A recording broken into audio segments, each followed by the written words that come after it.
Good evening, YouTube. Tonight we're going to be just covering how to clean a quick and easy way to clean out 2-liter bottles for food preps or for just storage in general. First thing I like to say here is if you're a prepper and you have the space, save this kind of stuff. Save your bottles, save your tin cans, because you never know when it's going to come in handy for a project or for whatever. And I mean, I look at it from some of my brush crushing stuff. Containers are king. I mean, that right there is 2 liters. Could hold 2 liters worth of water and make a dandy canteen for, all you have to do is wash it out. And what we're gonna be doing with this later is we're gonna be doing some food storage with it. But first we gotta get the bottles cleaned out, and as you can see, I've saved up a number of them here. So I'm gonna kind of go over what I found to be the best way to take care of them here. I mean, the first thing you're gonna do is just go through and cut all the labels off. And what I kind of do is while I'm doing this is cut the label off, throw it away, and then just hold it under the water as much as you can so that it'll kind of fill up and sink, and that way it gets you out of the way of the rest of the bottles. When you're doing this, you want to fill your tub with water just as hot as it'll come out of the tap.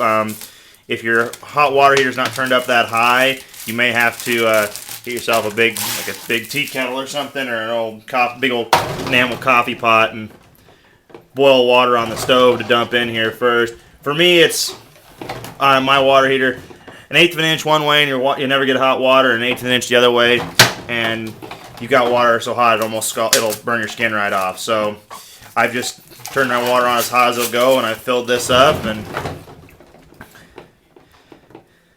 as you can see here, I'm kind of having trouble keeping my hand down in there, so I'm going to kind of use another bottle to shove it down. But I'll get these cleared off here and get most of these sank down, and then I'll be back to you at the next step.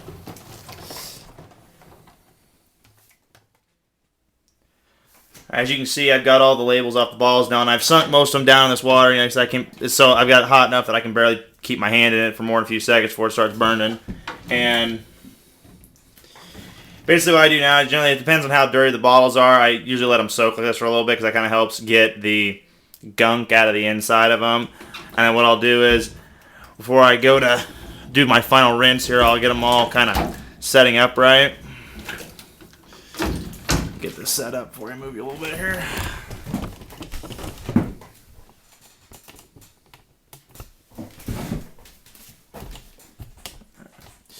So I'll do is I'll get them all kind of setting up vertical here. They may not want to, depending on how much water you have in your tub. And I'll just take one here that's mostly full. I'll basically empty it out in the others. What I'll generally do is once I can get the bottle sort of standing up, I'll kind of pour into them. That way I'm just kind of double rinsing them, and I'm making sure they're filled all the way to the top before I do my final rinse. And then I just turn my water all the way to the hot. Make sure, I'll wait for this water to heat up.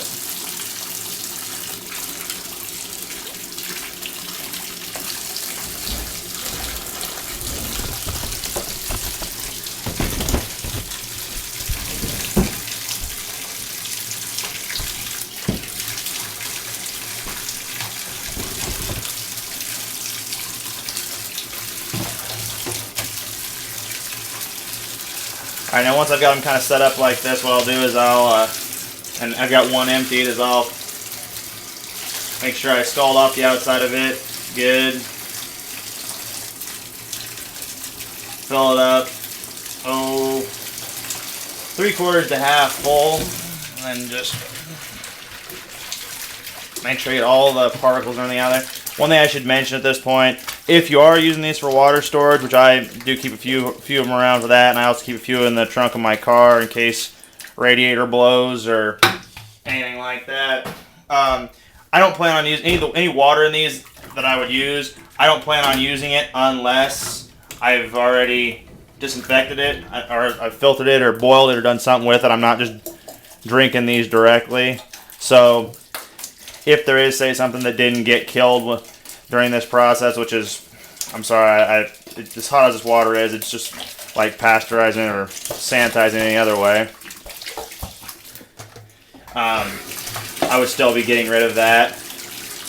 by boiling or sanitation or filtering or anything else with water. And any of the dry goods that I store in these, when I cook them, they're going to boil. I'm going to have to boil them for several minutes to get them to cook fully anyway. So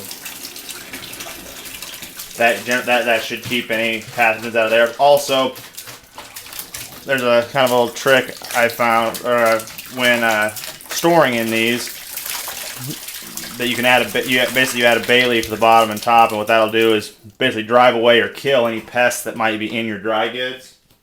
So I'm going to go through here and get the rest of these finished, cleaned out, and I will get back to you then.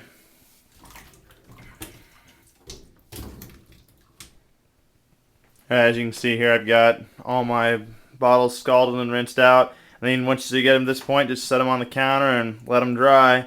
One thing I would suggest is every so often just take them and whip them down like that, because what will happen is the water will all collect in the bottom, and you can just do that, and that helps dry them out a little quicker. Depending on how humid it is and the temperature and everything, it can take between 1 and 2 days to fully dry these. I got some over here that I've already done that I'm going to be posting a video shortly after this one as far as storing some wheat in these bottles. Other than that, that's pretty much all there is to it. I mean, you can store anything in here, from beans to wheat to corn to anything that'll fit through the nozzle of it. I'm hoping later to be posting some recipes or some ideas on what to store in them. I talked about my, spend $5 a week buying some sort of dry good and storing in one of these. But for now, that's it. Just remember, knowledge is the only thing that can't be taken from you. This is Plains Prepper, signing out.